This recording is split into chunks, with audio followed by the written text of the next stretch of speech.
warmth and gaiety of a successful party, the pleasure of friends amongst friends, the anticipation of new and interesting people to meet. These are the elements of an enjoyable evening. These are often the memorable occasions in life.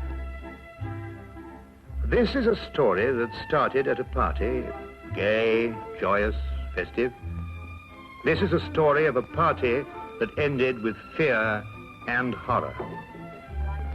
It was a cry for help Sherlock Holmes will never forget. It was a lovely party.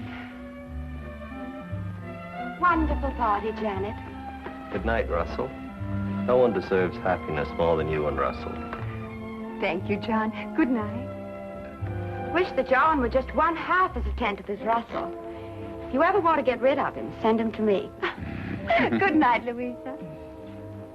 Good night. Good night. Oh, I love them all. But is it unkind of me to say that I'm glad we're finally alone? Not unkind at all. Just leave everything till tomorrow, Susan. Thank you, madame. Good night. Good night, madame.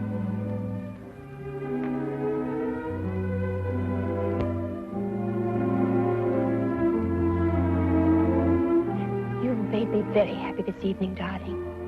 I really am the luckiest woman in the whole world. Our first anniversary. I wanted you to be happy this year. It couldn't be any other way with you. It might have been. Impossible.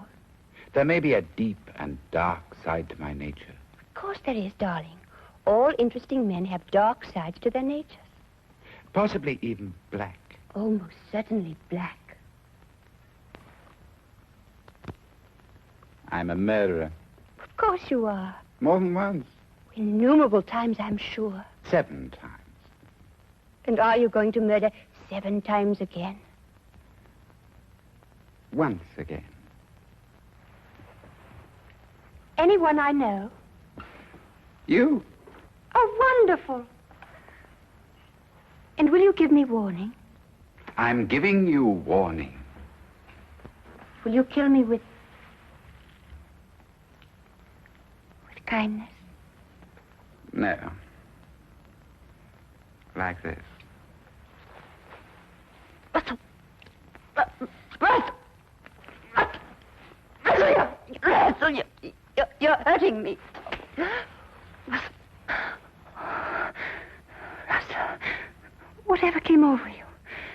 I told you, my darling. Tomorrow, at exactly 9 o'clock, I will strangle you as I have strangled 7 before.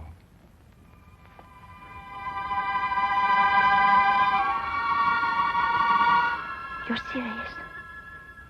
About the art of murder, I am always serious. I've used it as it suited my convenience. Death is my only true friend. Russell, don't talk like that. You don't believe me now, my dear. But you'll think about it. You'll come to know and to fear. Then you'll fly to the police and tell them what has happened. They may believe you, they may not. And tomorrow, at exactly 9 o'clock, I will kill you.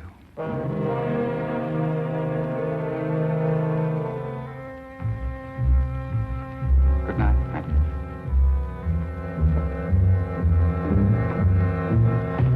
Oh, yes. Happy anniversary, my dear.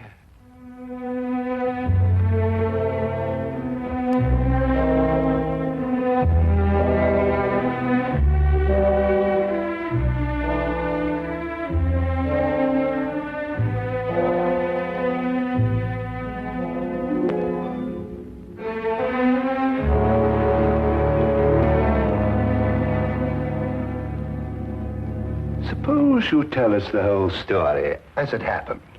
It might be easier that way. Of course. I'm Mrs. Russell Partridge. Your husband's the art collector? That's right. Oh, he's a wonderful man, your husband. I first had the pleasure of meeting him when we were guarding the French collection that came over. He's a wonderful man. Everyone says so. Yes. Now, Tell me what's troubling you, Mrs. Partridge. You can rest assured that for your own sake as well as your husband's, Scotland Yard will do everything it possibly can.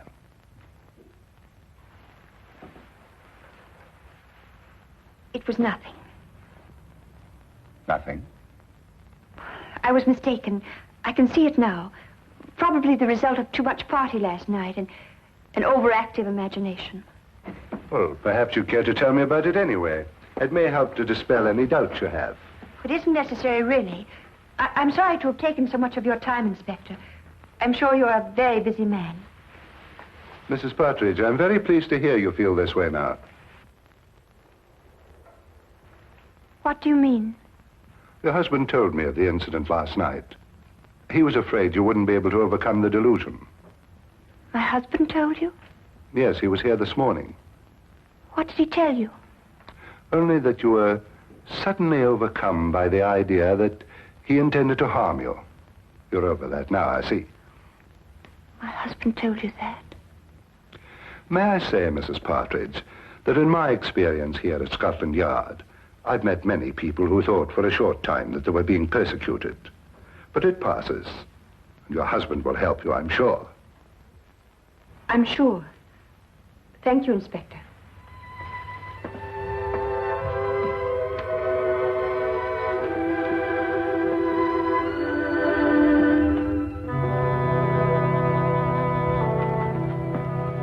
Well, what do you make of that, sir? Follow, Wilkins. Very good, sir.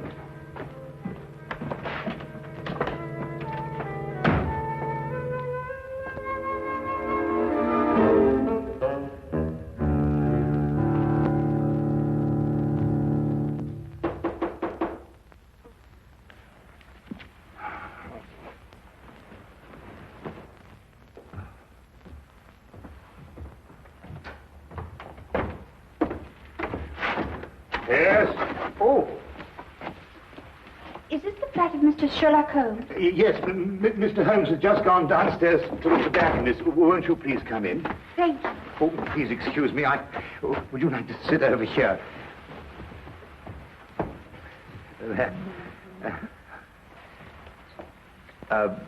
Would you care for anything? I have some fresh tea made. No, thank you. You say Mr. Holmes will be right back. Oh, yes. Oh, forgive me. I'm Dr. Watson. How do you do? I'm Mrs. Russell Partridge. Oh, your husband's the art collector? Yes. Oh, I met him not long ago. Wonderful man. Thank you. Of course, I'm not much an authority on art myself. I just like what I like, you know. But I understand he's one of our leading judges. Yes, that's true. Wonderful man. Interesting, too. Yes. I think perhaps I'd better leave. I was wrong to think that... What a beautiful day, Watson. Perfectly exquisite. We really must make an effort to get out and about more often and see the beauties that I beg your pardon, madam. I didn't realize we had a guest. May I present Mr. Holmes? This is Mrs. Russell Partridge. Do forgive the exuberance of my entrance, madam. I'm delighted to meet you. Won't you sit down? I think that I realize the situation is a delicate one. How do you know? Because you didn't wish it to be known that you'd come here. So you left your carriage at the corner of the street and walked. You saw me? No, as a matter of fact, I didn't. But I observed that the hem of your skirt has picked up a certain amount of dust from the street. And though you undoubtedly came by carriage, because your shoes, which are extremely fashionable ones, were not meant for comfortable walking. Mr. Holmes, I need your help. In what way, Mrs. Partridge? I believe my husband is going to kill me. Russell Partridge? Why do you believe this, Mrs. Partridge? He told me he would. Last night. Why, that's impossible. I had the same reaction at first, Dr. Watson. It couldn't be true. Not by Russell. As everyone tells me, he's such a wonderful man. And when did he say he was going to do this? Tonight, at 9. And then he said something impossible, Mr. Holmes.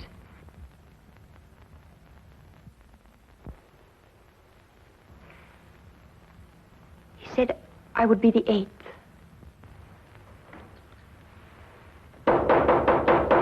Excuse me.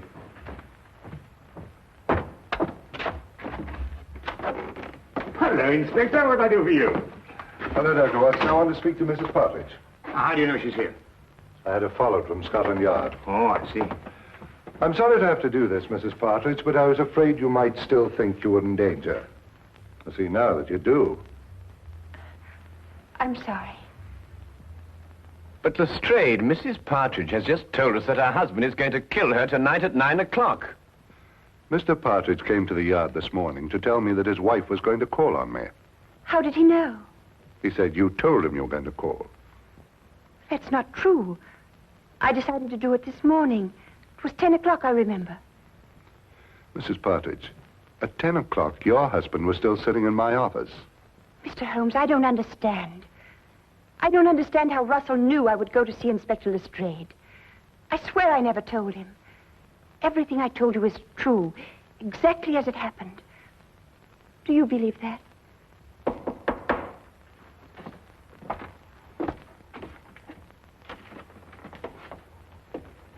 Excuse me. My name is Partridge. I believe my wife is here. Yes, indeed she is. Will you come in? Russell. I'm sorry I'm late, my dear. I was detained at the gallery. Are you ready to leave? How did you know I was here? How did I know you were here? Yes. How did you know? But you said you'd be here. You told me to meet you here. Have you forgotten?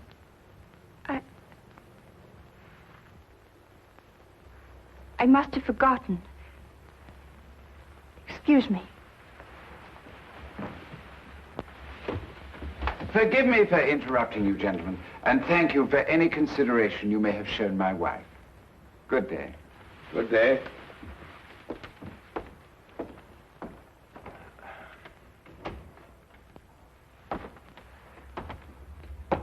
Well, I'd say that young woman was heading for a complete nervous breakdown. I've seen these delusion cases before. A very interesting man, and a very distinctive one. When I went down to the tobacconist, I wondered why he was standing at the corner of the street, watching this flat so intently. And now I think I know why. Yes, indeed, a very, very interesting man.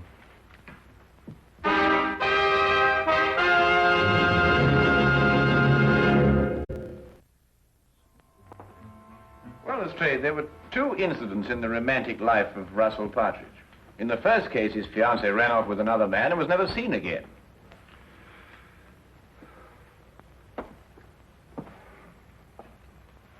She ran off with an American, didn't she? Was this confirmed or assumed, Lestrade? Well, I don't know. And in the other case, he was left at the altar, I believe the expression is. Yes, that's right. Was that girl ever heard of again? She ran off with a South American, I believe. But really, Holmes, it just isn't logical. If Russell Partridge really intends to kill his wife, he's not going to tell her about it first. That'd be putting a rope round his neck. Would it be? Do either of you really believe that? It isn't logical, Holmes. It isn't usual, Lestrade. But this man is just amusing himself. He's an insane fanatic. And unless you get a warrant out for his arrest, I, for one, won't be responsible. Now, look here, Holmes. I can't ask for a search warrant every time a man's left at the altar. What would you be looking for anyway? The evidence of the 7 other murders he told his wife he'd committed. Holmes, you must understand that, well... Or the 8th will be on your hands.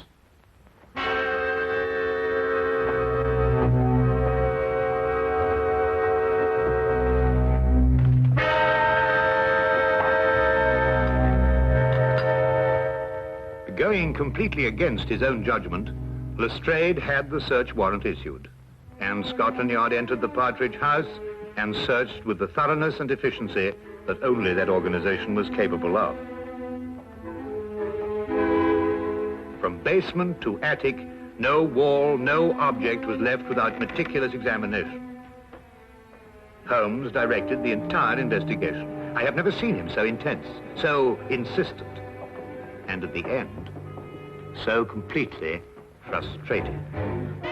If Partridge was the criminal Holmes believed, there was no question he had won.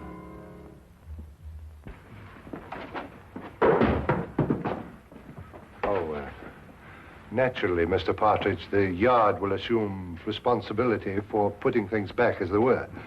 Thank you, Inspector. I do hope you'll forgive us bursting in like this. It's Mr. Holmes who... I understand Mr. Holmes very well.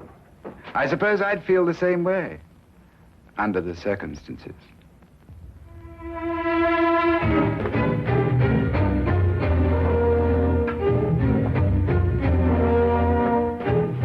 What time is it, Watson?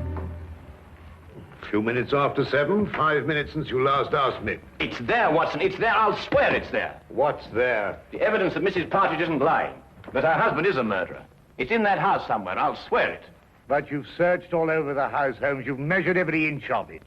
I know, Watson, but it is there. I've overlooked something. And unless I can find out what it is, that girl is going to be murdered in 2 hours. He said 9 o'clock. Even if he intends to murder the girl, he doesn't have to do it on schedule. But he does. That's part of his disease. That man works like a clock. He tempts the police by having the victim report the murder in advance, and then he has to complete his game by murdering on the moment, the exact moment. Now where are you going? Out. That I can see, but where? For a walk. We believe we searched every inch of that house. Now I've got to find the one place that I missed.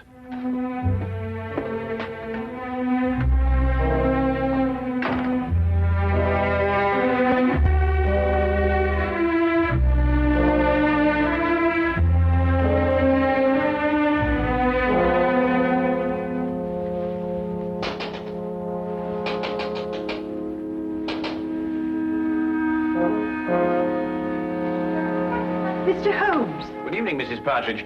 I realize the entrance is somewhat unconventional, but then so are the circumstances. I believe I made the climb unseen. What are you doing here? I want to prevent you from doing this. I can't stay here. You must. If I stay here, kill me. Mrs. Partridge, I know your life is in danger, but if you leave here, I can't guarantee your safety. If you stay and help me, we may yet have a chance. A chance? Yes. It's my theory that your husband will try to... Janet!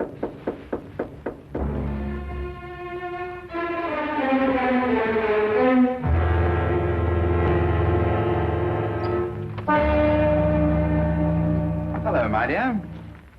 You were so quiet up here, I thought perhaps something was wrong. Are you planning a trip? No. Going out, perhaps?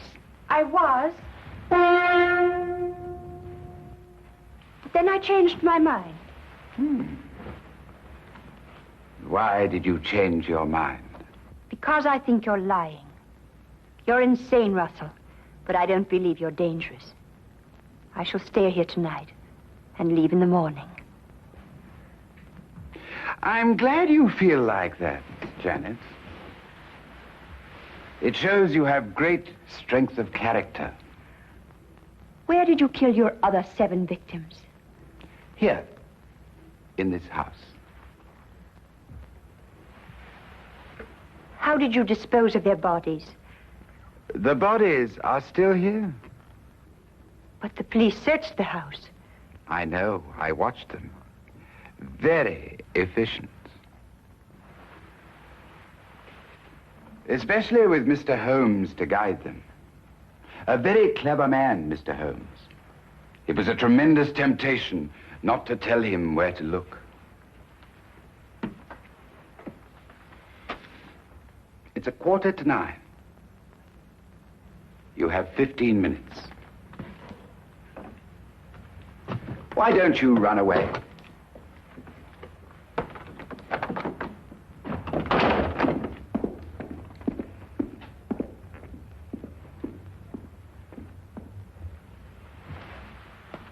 Very well done indeed, Mrs. Partridge.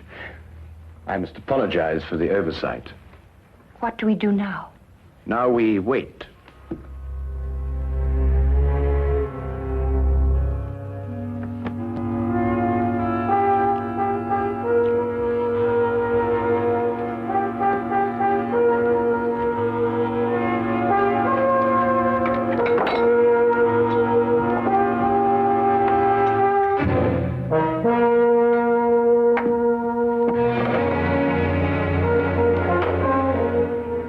Only one.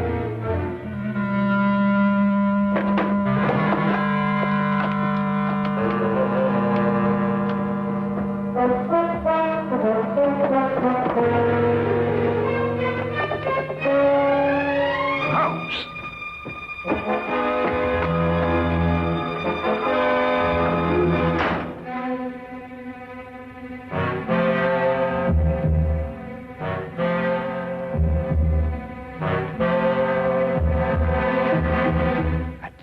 I remember it. What is it, Mr. Holmes? The one place I forgot to look. I'm going to step outside now, and I want you to count up to 10, go to the head of the stairs, and then start slowly down. Will you do that for me? I'll try. Don't worry. I'll be there. 10 seconds, remember?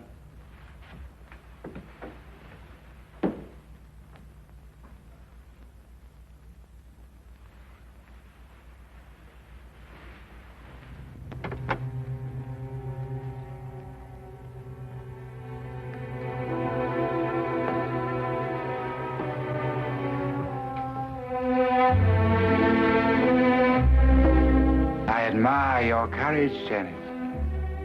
Aren't you afraid? No. I don't believe you. I think you are afraid. No, I'm not.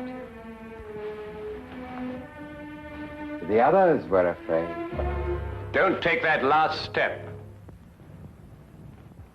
How did you get in? The important thing is that I'm here, and that your wife is safe. And because of your premature revelation of yourself, so am I. I'm sure it is not against the law of England to walk up the stairs in one's own house.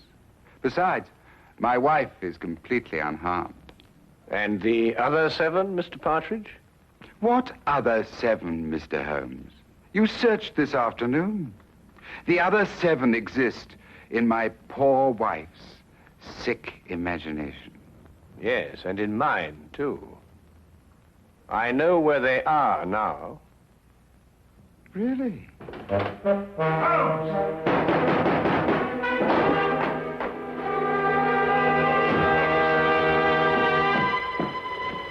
What's happened? Get the poker from the fire, Watson. Poker? Yes, the poker.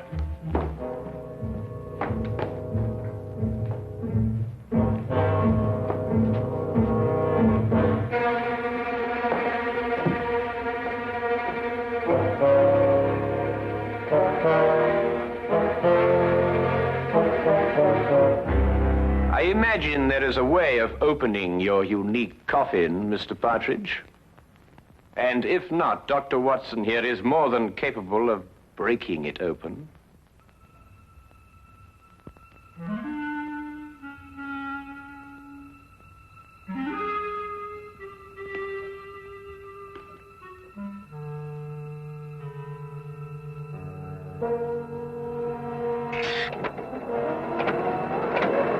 Oh, good Lord! The mortal remains of his 7 victims, Watson. Each step a coffin, and each coffin a monument to the most insane killer I have ever met.